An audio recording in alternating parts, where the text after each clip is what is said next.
Hola, saludos a todos. Bueno, sirva esto de preámbulo para una serie de vídeos que tengo previsto hacer en la siguiente semana en relación a un tema que siempre se me había resistido, ¿no? Que es la nobleza negra. Bueno, hasta ahora el contenido de los vídeos que ustedes han tenido la ocasión de ver, pues están basados en indagaciones, llámenle investigaciones, lecturas y mucha dedicación desde hace años, ¿no? El tema de la nobleza negra, sabía que fueron los que impulsaron y crearon a los jesuitas, por ejemplo, y bueno, y algunas cosas más, ¿no? Pero como en todo, ocurre que todos estos temas de indagar, de investigar, ocurre que a veces te encuentras con el hilo de una madeja, ¿no? Pero encuentras el hilo por donde tirar y empiezas a tirar y se te presenta delante todo un mundo. Y es lo que me ha ocurrido en las últimas semanas, ¿no? Durante los últimos años he intentado retomar este tema de la nobleza negra en alguna ocasión, pero siempre llegaba al mismo sitio, o bien era algún tipo de fuentes no demasiado confiables, o no me convencía, ¿no? Y además necesitaba ahondar, profundizar más, incluso situarme allí un poco, situarme en la época, y necesitaba más bibliografía. Bueno, pues ahora mismo pues dispongo de bastante, ¿no? Como les decía, como les acabo de comentar. Como breve preámbulo de este tema, hay que recalcar que esta nobleza negra ha tenido un papel importantísimo en el devenir de Europa y en consecuencia en el devenir del mundo, ¿no? Porque fueron ellos llegaron a acaparar tal poder que todo lo ocurrido durante la Edad Media y posterior en Europa pues prácticamente surge de sus manos, ¿no? Ya comentaré en algún vídeo cómo se formó Venecia, porque aquello era una especie de delta, marismas, desembocadura de varios ríos, y había más de 100 islotes donde allí iban a parar en un principio pues gente indeseable huyendo de lo que fuera, y también pues llegaron a vivir allí, pues no sé, muchos dicen que los fenicios recabaron por allí, también recabaron algunos familias papales, y también recabaron judíos, ¿no?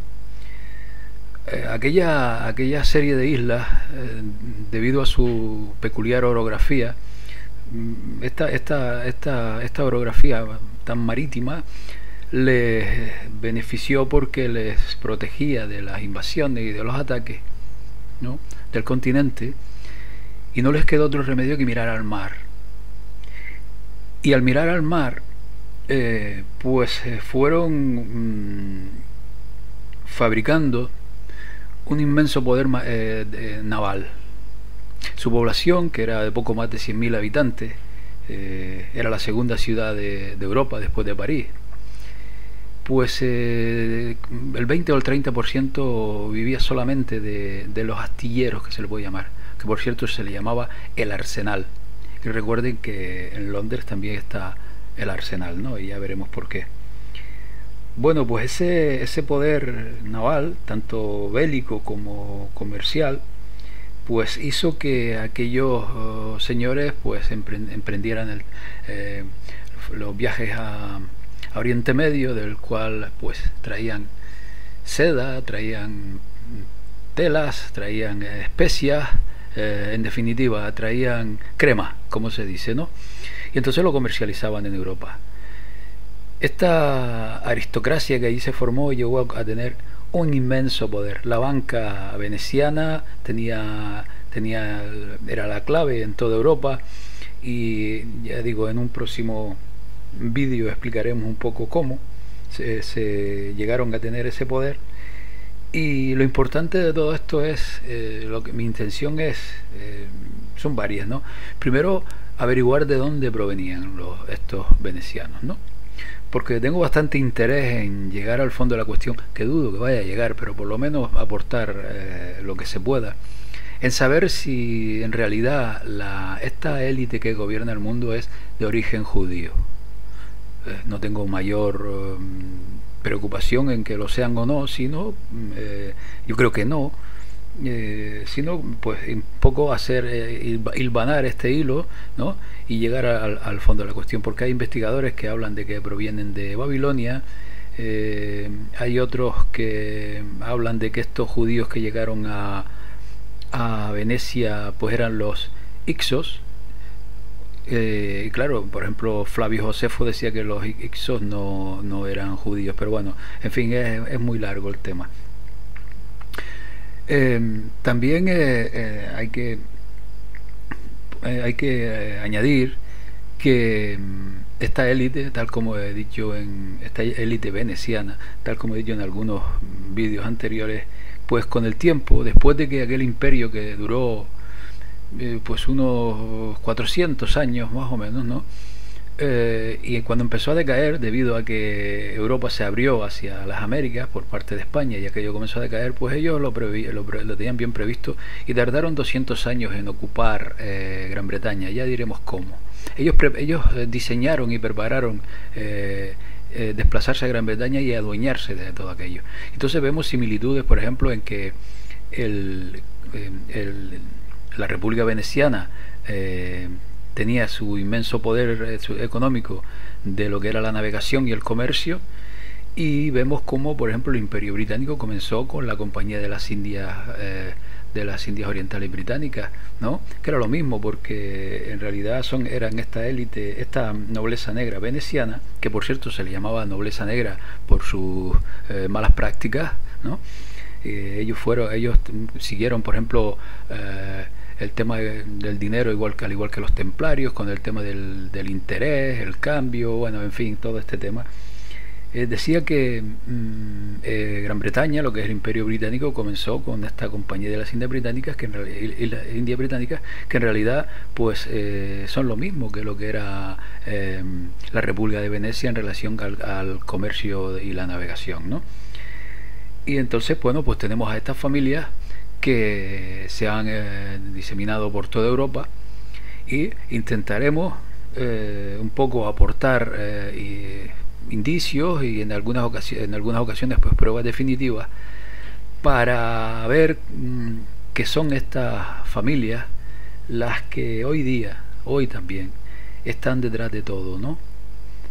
Y entonces sí podríamos hablar de calificarlos como Illuminatis, ¿vale? O sea, estas familias sí podrían ser muy bien los Illuminati y no los Rothschild ni los Rockefeller y toda esta gente que no son más que peones. Los nombres de esta familia nunca aparecen. También daremos a conocer pues más de una veintena de nombres, ¿no? Que hoy día pues viven plácidamente sin aparecer en la prensa ni en ningún medio, pues porque ellos son los amos de todo. Para entender por qué por ejemplo los dueños de las gran bancas puedan ser los Rockefeller, los Rothschild y tal, y los Warburg y algunos más, yo sospecho que hay algún tipo de acuerdo en el cual estos señores son los gestores, pero los dueños de la banca son esta nobleza negra que no conocemos. E incluso veo, y ya hablaremos en un futuro vídeo, que hay, o bien entre el Vaticano y esta nobleza negra, o bien hay un acuerdo, ¿no? O bien son lo mismo, porque el linaje papal, estas familias papales de aquel tiempo, pues muy bien pudieran tener el mismo origen o los mismos intereses, porque tal vez sean judíos, o bien dícense ser judíos, que no es lo mismo, ¿no? En fin, que es un tema para mí, a mi parecer, importante, porque tenemos que desvelar quiénes están detrás de toda esta conspiración, ¿no? Porque son estos los que ya veremos cómo fueron capaces incluso, porque se sospecha, de estar detrás de la famosa peste negra que mató a 20 o 30 millones de europeos en la Edad Media, y ya diremos cómo. O vemos cómo prepararon guerras en aquellos tiempos para muchos propósitos. o vemos cómo se perpetraron contra lo que era Castilla, porque ellos querían que se impusiera el imperio británico en aquel entonces, ¿no? En fin, es un tema apasionante a mi parecer, y mi único propósito, insisto, es destapar a esta gente, ¿no? Porque ya está bien. Y digo más, es que yo incluso creo que esta gente sabe que en cualquier momento, por ejemplo, por existir internet, no pueden controlarlo todo. Saben que en cualquier momento todos estos temas van a salir a la luz, y por eso lo poco que hay de la nobleza negra viene de la voz de algunos investigadores, algunos escritores, un tanto sospechosos de mezclar información con desinformación, ¿no? Que ya lo hemos mencionado, ¿no? Y un aspecto también que hay que tener muy en cuenta es el tema de la procedencia de los que hoy se dicen sionistas y se autodenominan judíos, porque esta semana, si puedo, aportaré pruebas de otros investigadores, ¿no? Y de profesionales del tema, que demuestran que estos supuestos judíos, estos falsos judíos que controlan la economía, no son tales. Ya sabemos en este mundo de la conspiración que provienen de Casaria, ¿no? Que son cázaros, pero tengo bastante información de cuál es, por ejemplo, el origen de los cázaros, ¿no? Porque podemos pensar, vale, son cázaros, pero ¿de dónde venían los cázaros, no? Bueno, pues ya veremos cómo estos impostores, que llegaron a algún tipo de acuerdo, insisto, con el Vaticano, porque al Vaticano le pudiera convenir la existencia de un supuesto pueblo judío, sería largo de hablar del tema, o bien son lo mismo. Y ya veremos cómo aquellos cázaros, ninguno de ellos provenía ni de Isaac, ni de Jacob, o sea, en definitiva, que no son judíos, ¿no? Es más, ni tan siquiera, cabe la posibilidad de que ni tan siquiera fueran semitas. Bueno, pues esto era todo, era un breve preámbulo para informarles de este tema, para que, espero que les atraiga, porque es muy importante desvelar todo esto, ¿no? Y recordar que esta nobleza negra pues fueron la base en que se sustentó esta organización jesuita de que tanto hemos hablado, que por cierto, uno de los detalles a considerar en aquella nobleza negra es que una de sus peculiaridades, o sea, una de las maneras en que triunfaban para imponerse al resto de Europa, era en que tenían una especie de embajadores espías en todos los lugares de Europa. Y recuérdese cómo actúan los jesuitas, ¿no? Que siempre he comentado, pues que son una especie de agentes dobles. En fin, pues esto era, no alargo más este breve vídeo, y saludos amigos y amigas, hasta la próxima, hasta pronto.